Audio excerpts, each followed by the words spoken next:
You're now watching Showbiz Snob, your daily showbiz update. Isang malaking dagok at kahihiyan nga para kay Senator Win Gatchalian ang ngayon ay kinasasadlakan na intriga, issue na kumakalat sa social media kaugnay ang kanyang fiancé na si Bianca Manalo. Ito'y matapos nga na ipost sa social media ng isang doktor o dentista ang di umano ay pakikipag-chat nitong si Bianca Manalo at tila pakikipagkita sa nasabing nga pong boyfriend nito na si Rob Gomez. Hindi nga makapaniwala ang mga netizens sa naging post ng nasabing dentista kung saan ito ay girlfriend ni Rob Gomez. Doon ay ibinahagi at mensahe ni Bianca kay Rob, "You didn't reply on Telegram. Meron ka na naman na pick up na ibang girl, no?" Sa tono na ito ni Bianca ay tila kilalang kilala niya ang karakas ng lalaki. Okay na sana, pero may isa pang mensahe itong si Bianca Manalo. "Kaya mong pumunta that early 7 a.m. Brought my dogs here sa Makati.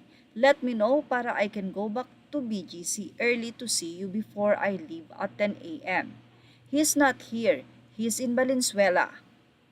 At mula nga sa Facebook page ni F, ito yung convo ni Rob Gomez with Bianca Manalo. "Nakakaloka, lagot ka kay Senator." Fresh na fresh at bagong-bago nga ang convo. Ang say ng ilang mga netizen, tila wala naman daw mali siya yung kay Bianca. Pero bakit may pagsasabi na wala siya rito at nasa Valenzuela? Kaya naman ilang mga netizen ang narito ang naging komento para kay Bianca Manalo. Say nila, "Naloka ako kay Bianca Manalo, OMG, really? At talagang di siya takot kay Senator.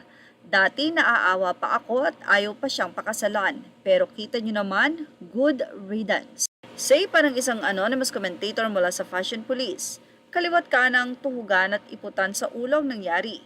Merry Christmas na mga marites. Ha ha ha, juicy pa sa makatas na pakwan ito." Hindi pa dyan natatapos ang naging komento ng mga netizen para kay Bianca sa pag-aalala nila para sa senador, anila first and last birthday sa Malacanang. Pwede namang walang mali siya yung kay Bianca. Pansinin nyo yung ginamit niyang emoji sa last part. Parang kaibigan lang naman na may sikretong alam. Yak yak yak, triple yak. Naman ng isa, ang tindi mo Rob. "Kaloka, namamangka sa tatlong ilog si Bogyo Bogyo Guy. Teka, di ba he's still with the beauty queen dentista baby mommy? May post si Epi a few ago na nagkakamabutihan ulit sila. Tapos meron ulit post si Epi na magkasama sila sa binyag. OMG.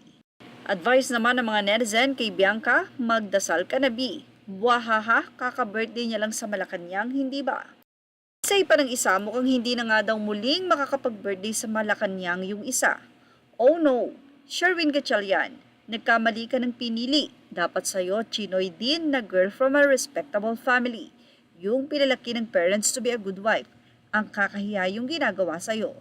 Anyway, sa ngayon wala pang explanation si Bianca Manalo hinggil dito kung ano nga ba ang text messages na ito. At yan ang ating Showbiz Snob update. Images are all credit to the rightful owners and thank you for watching Showbiz Snob.